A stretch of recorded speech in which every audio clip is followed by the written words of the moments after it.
గౌరీ సతీష్ గారు నమస్తే అండి. నమస్తే సార్, గత 3 రోజులుగా భారీ వర్షాలతో తెలంగాణ మొత్తం అతలాకుతలం అవుతున్నప్పటికీ కూడా ముందస్తు చర్యలు తీసుకోవడంలో ప్రభుత్వం విఫలమైందనే విమర్శలపై మీరేమంటారు? ముందుగా చర్చల్లో పాల్గొంటున్నటువంటి పెద్దలు వెంకటరెడ్డి గారికి, రాజు నాయక్ గారికి, మీకు సుందర టీవీ ప్రేక్షకులకు అందరూ కూడా నమస్కారాలు తెలియజేస్తూ, వాస్తవ పరిస్థితిని తెలుసుకొని మాట్లాడితే మంచిదని మనం అందరం కూడా ఆలోచన చేయాలి. ఏదైతే ఉమ్మడి ఖమ్మం జిల్లాలో కానీ వరంగల్ కొంత ప్రాంతంలో జరిగినటువంటి సంఘటన ఏదైతే ఉందో, సుమారు రాత్రి 2:30 నుంచి 6:15 వరకు కుండపోత వర్షం కురవడం కారణంగా అక్కడ ఖమ్మం పట్టణంలో కానీ వరంగల్ మహబూబాద్ పట్టణంలో కానీ అక్కడ ఉన్నటువంటి చెరువులు కుంటలు అన్నీ నిండి ఆ పట్టణ ప్రాంతాలకు వరద రావడం వల్ల అక్కడ జనజీవన స్రవంతంతా ఒక విచ్ఛిన్నకరమైనటువంటి పరిస్థితిని మనం ప్రత్యక్షంగా చూడడం అనేది జరిగింది. ఇది తెలంగాణ రాష్ట్రంలో ఏదైతే ప్రభుత్వం స్వయంగా ముఖ్యమంత్రి గారు నిన్న 3 సార్లు రివ్యూ చేయడం అనేది ప్రత్యక్షంగా చూడడం అనేది జరిగింది. దాంతోపాటు ఆ జిల్లాకు సంబంధించినటువంటి మంత్రులు 3 కూడా అక్కడికి వెళ్ళి ప్రత్యక్షంగా సందర్శించి వారికి ఆత్మస్థైర్యాన్ని కల్పించడానికి శాయశక్తుల ఒక ప్రభుత్వంలో ఉన్నటువంటి బాధ్యతగల మంత్రులుగా వారు ప్రయత్నం చేయడం అనేది జరిగింది. కానీ దురదృష్టం ఏంటంటే ఈ ప్రకృతి వైపరీత్యాన్ని ఎవరి చేతిలో కూడా ఉండదనేది మనం అందరం కూడా ఆలోచన చేయాలి. ఈ సందర్భంలో మనం ఎప్పుడు కూడా ప్రజల పక్షాన ఉండవలసినటువంటి రాజకీయ పార్టీలు, బాధ్యతగలటువంటి మన అందరం కూడా ప్రజలకు వీలైతే ఏదైనా సాయం చేయడానికి, సహకారం అందించడానికి మనం అందరం కూడా ఆలోచన చేయాలి.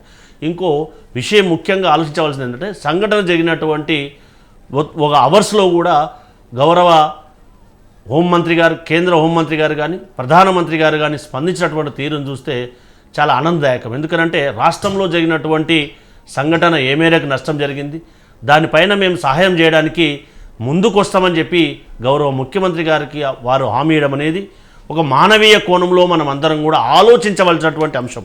అది మర్చి ప్రతిపక్షాలు నిరాధారమైనటువంటి నిందలు వేసే ప్రయత్నం చేయడం అనేది సమంజసం కాదనేది మనం అందరం కూడా వాస్తవ దృక్పథంతో ఆలోచించాలనేది మనం అందరం కూడా ఆలోచన చేయాలి.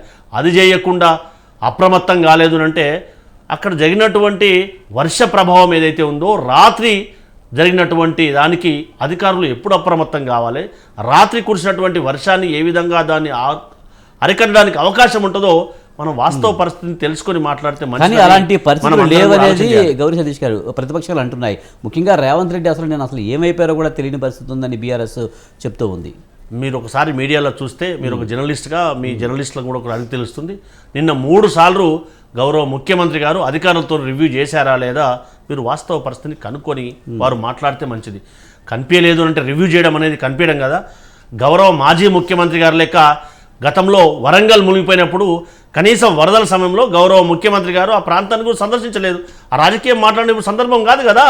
కాబట్టి ముఖ్యమంత్రి గారు ఉప ముఖ్యమంత్రి గారికి ఫోన్ చేసి స్వయంగా ఉప ముఖ్యమంత్రి గారు హుటాహుటిన దారిలో ఉన్నప్పుడు కూడా ముఖ్యమంత్రి గారితో మాట్లాడి నేను ఆంది వేలో ఉన్నాను ఖమ్మంకి అని చెప్పినటువంటి సంఘటన మనం గుర్తు చేసుకోవాల్సినటువంటి సందర్భం అని కూడా మీకు విజ్ఞప్తి చేస్తూ ఉన్నాను.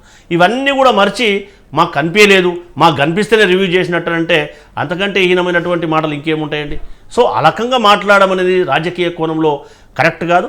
ప్రజల శ్రేయస్సు కోసం ఈ సంఘటన ఈ విధంగా ప్రకృతి వైపరీత్యం జరిగినప్పుడు మనం అందరం కూడా ప్రజల పక్షాన ఉండవలసింది పోయి రాజకీయ కోణంలో ఆలోచన చేయడం అనేది సమంజసం కాదు. కాకపోతే అక్కడ 9 మంది ఆ యొక్క బిల్డింగ్ పైన ఉండడం వల్ల ప్రాంతం అంతా కూడా ముంపుకు గురి కావడం కారణంగా అక్కడ పక్క రాష్ట్రం నుంచి ఒటావుటిన హెలికాప్టర్ రప్పించినప్పటికీ కూడా అక్కడ హెలికాప్టర్ కూడా రీచ్ కానటువంటి పరిస్థితి కాబట్టి ఖమ్మంలో అక్కడ ఉన్నటువంటి పరిస్థితి దృష్ట్యా వారికి లేట్ కావడం జరిగింది.